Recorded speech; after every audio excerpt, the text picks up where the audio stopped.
Bonjour tout le monde et bienvenue à cette édition du lundi matin Tectoriel.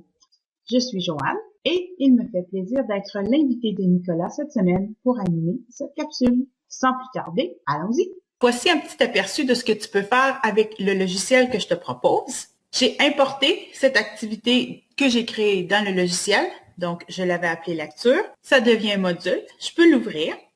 Et ce que tu vois, c'est des activités qui ont été créées dans le logiciel. Alors, j'ai mis mes résultats d'apprentissage, activité 1, j'ai différents types d'activités. Ne panique pas si tu vois des petites choses en anglais, c'est que cette activité, je l'ai créée sur mon autre ordi qui a un système d'exploitation en anglais. Donc, le logiciel a été installé en anglais. Par contre, on va faire la démonstration sur mon ordi où le système d'exploitation est en français. Donc, tout va être en français. Tu peux donc voir qu'il y a différents types d'activités. Et la mise en page s'est faite toute seule. Donc, j'ai pas eu besoin de rien faire.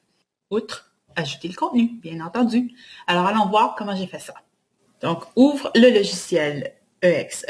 Tu peux voir que j'ai déjà commencé à créer quelques éléments. Donc, quand tu arrives, tu as simplement une page.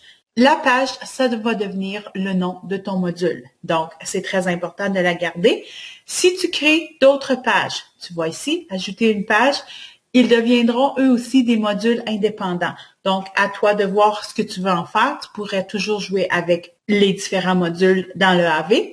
Moi, je préfère simplement utiliser le logiciel pour créer une page de contenu. Donc, je garde une page. Si tu veux la renommer, tu peux simplement cliquer 2 fois dessus et tu peux la renommer. Alors, moi, je l'ai gardé lundi matin Tectoriel essai. Donc, simplement, à la gauche, tu as une série d'éléments que tu peux ajouter. J'ai déjà ajouté objectif. J'ai ensuite ajouté une activité remplir les blancs que j'ai renommée évaluation diagnostique. Donc, je vais refaire ce que j'ai fait pour que tu vois en même temps. Évaluation diagnostique. Ici, tu places ta consigne. Alors, tu vois ici, consigne. Ici, tu places le texte à trop. Je surligne le mot où je veux le trou, comme ici, et je clique cacher et montrer le mot. Il y a une petite ligne en dessous. Alors ça veut dire que ça va devenir le rectangle où l'élève va pouvoir taper sa réponse. Et ensuite, je peux donner une rétroaction. Quand j'ai terminé, je clique le petit crochet vert et l'activité s'enregistre. Donc, j'ai évaluation diagnostique, consigne, blablabla. Bla, bla, bla, bla. L'élève va pouvoir taper son mot ici et valider. Ensuite, il y a une série d'autres activités. Il y a des vrais ou faux, des choix multiples. Oui, tu peux faire ça avec le questionnaire de l'environnement d'apprentissage virtuel. Oui, tu peux le faire avec un formulaire Google. Comme j'ai dit, c'est un autre outil à ajouter dans ta boîte à outils technologiques que tu peux utiliser pour créer un petit peu de contenu dans l'environnement d'apprentissage. Ce qui est intéressant avec ce logiciel ici, c'est que l'activité se retrouve directement dans le contenu du cours et que l'élève peut y inscrire directement ses réponses et avoir une rétro rapide. Donc, une différente utilité peut-être ici qu'un formulaire Google ou que le questionnaire de l'EAV qui te permet d'avoir plus de suivi, de garder des données. Ça dépend de l'utilisation que tu veux en faire. Alors, simplement pour démontrer un petit peu l'activité, je vais faire un vrai ou faux, encore une fois, toujours de la même façon. Le titre, je peux lui donner le titre que je veux. La consigne, alors toujours ici, tu peux écrire ta consigne. Et ensuite, tu peux écrire ta question.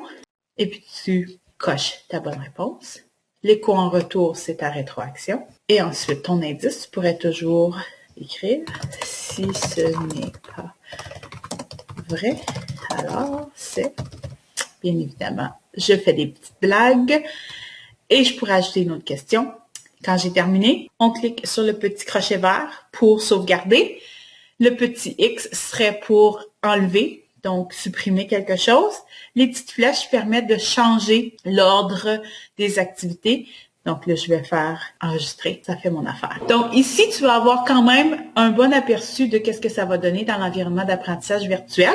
Et puis, je te laisse explorer toutes les autres possibilités parce que c'est vraiment un petit logiciel qui peut apporter un petit plus et c'est à toi de voir quelle activité pourrait venir enrichir ce que tu es en train de faire en ce moment avec ton contenu. Une fois que ta page est comme tu la veux, que tu as choisi un style que tu veux, tu es prêt à exporter. Comment?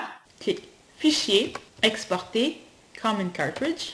Moi, je choisis toujours mon bureau, c'est juste plus facile de le retrouver. Et on va l'appeler lundi matin vectoriel, essai 1, enregistrer, exporter, OK. Et voilà, c'est fait.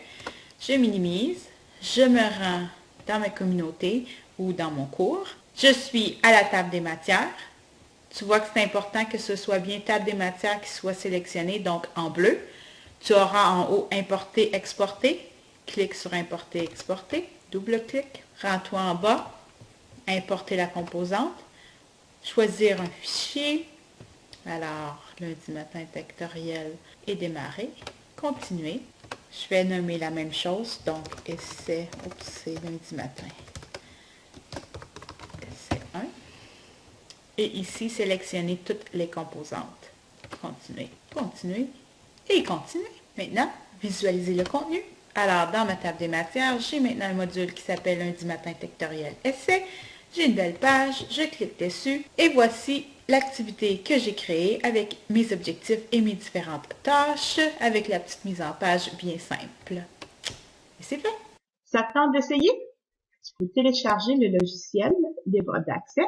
Alors, je te suggère le site SourceForge, E-X-E, tout simplement dans la recherche Google, et ça va être le premier qui va arriver. Tu cliques sur le lien et tu retrouveras un lien pour faire le téléchargement.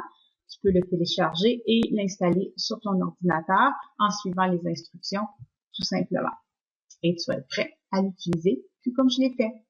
Je te souhaite donc une bonne exploration et une bonne journée.